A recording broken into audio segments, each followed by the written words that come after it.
Harry কেনকে কালো জাদু করে স্তব্ধ করে দেওয়া ঘানার সেই কুখ্যাত তান্ত্রিকের এবার নতুন টার্গেট বিশ্ব চ্যাম্পিয়ন আর্জেন্টিনা।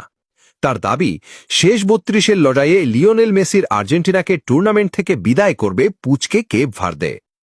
স্পোর্টস দুনিয়ায় এই তান্ত্রিকের নতুন ফতোয়া নিয়ে এখন মনে রাখবেন তুমুল তোলপাড়। যারা ভাবছেন এই তান্ত্রিক নিয়ে ফালতু মাতামাতি হচ্ছে, তাদের একটু ফ্ল্যাশব্যাকে নিয়ে যায়।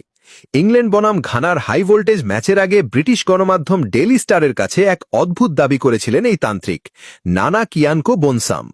তিনি প্রকাশ্যেই বলেছিলেন, ইংল্যান্ডের স্ট্রাইকার হ্যারি কেনের ওপর তিনি এমন এক আফ্রিকান অভিশাপ দিয়েছেন যার কারণে কেন ঘানার বিপক্ষে জালের দেখাই পাবেন না। ম্যাচ চলাকালীন গ্যালারিতে বসে এই তান্ত্রিককে অদ্ভুত ভঙ্গিতে সাদা পাউডার ছিটিয়ে মন্ত্র জপতেও দেখা যায়। আর মাঠের ভিতরের দৃশ্য চরম কাকতলীয় হলেও সত্যি, হ্যারি কেন সেদিন ঘানার ডিফেন্সের সামনে পুরোপুরি বোবা হয়ে গিয়েছিলেন। গোল করা তো দূরের কথা, প্রথমার্ধে ইংল্যান্ড গোলপোস্ট বরাবর একটা শটও নিতে পারেনি। ম্যাচটি ড্র হওয়ায় হ্যারি কেনের সেই গোল খরা এই তান্ত্রিকের জাদুর প্রতি মানুষের কৌতূহল আকাশচুম্বী করে তোলে। সেই তান্ত্রিক বনসাম এবার এক সাক্ষাৎকারে নতুন বোমা ফাটিয়েছেন। তিনি বুক ফুলিয়ে বলেছেন, এবার কেপ ভার্দে আর্জেন্টিনাকে বিদায় করবে।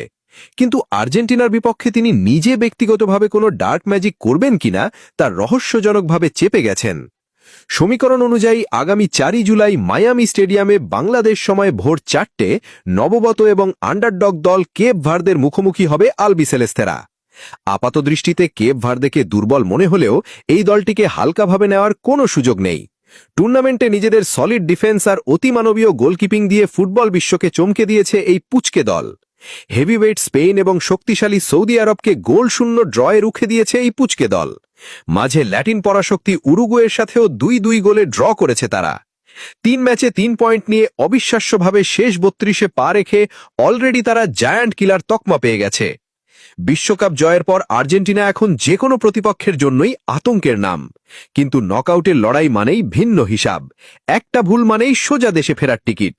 তার ওপর যুক্ত হয়েছে ঘানার তান্ত্রিকের এই মনস্তাত্ত্বিক চাপ।